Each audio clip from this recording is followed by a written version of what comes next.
Despite its name, there are no covert operations at the National Intelligence Council. It is a sober, cautious U.S. government agency more akin to a university faculty club or a think tank than the spy agency its name suggests. The Council issues reports, some of which are top secret, that integrate information from other intelligence agencies to help government officials and other policymakers take a long view of coming problems. So it was odd that this conservative organization would issue a top secret and then partially declassified report with the provocative conclusion that the world is entering into a prolonged water crisis. The first parts of the crisis are already being felt. It is no longer a surprise to hear of a drought here, an overpumped aquifer there, or some social unrest in a country no one thinks about too often. But if the intelligence report is correct, the problem will soon begin to accelerate. It is less a matter of if than when. In less than a decade, the report predicts, countries important to the U.S. and to global security will be at risk of state failure. The only questions in the report are how severe the disruptions will be and how quickly they will be felt. Water shortages may not occur everywhere, but hardly anyone will remain unaffected for long. 20% of the world population, about 1.5 billion people, will be the first victims of this world water crisis, and already 600 million of them have begun to experience water shortages. Ultimately, 60% of Earth's land surface will be transformed. To begin with, depleted water supplies will pose a risk to both U.S. and global food markets, which will result in higher food prices around the world. Because extracting and generating energy is so water-intensive, the intelligence report predicts, water problems will hinder its production. This has already begun to happen in Brazil, South America's economic engine.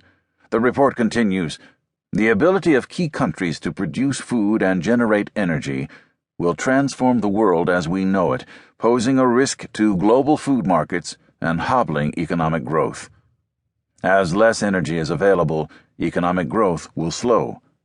Higher food prices, along with slower economic growth, are a proven formula for social unrest. The water crisis isn't a developing world problem reserved for international aid organizations operating in faraway locales. Major trading partners of the U.S. and world economic powers like China and India are already experiencing water shortages that could soon have a major impact on their economies and political stability. And the water future in the United States, most immediately in the western states, is also at a tipping point.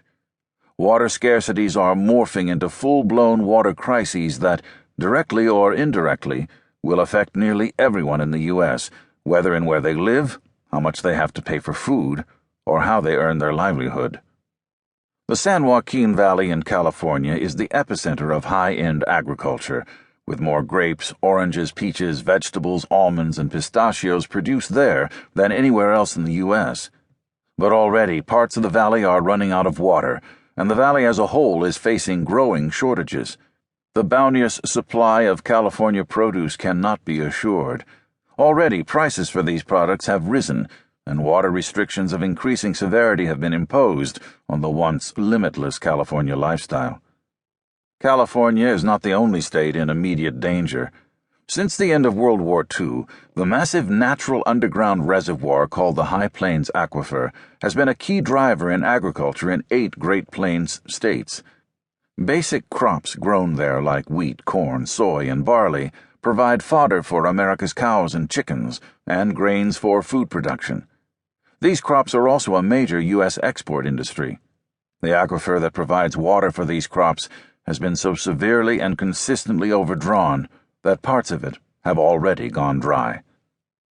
Although the water in the High Plains Aquifer is a renewable resource, it took thousands of years of rain and snow to fill a large part of what has been depleted just since the 1950s, when the overpumping began.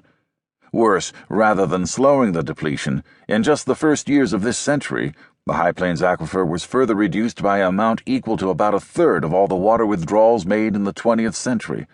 The financial well-being and quality of life of millions of Americans will be affected, and not just of those farmers in Colorado, Nebraska, Kansas, Texas, and the other states where the loss of water is accelerating.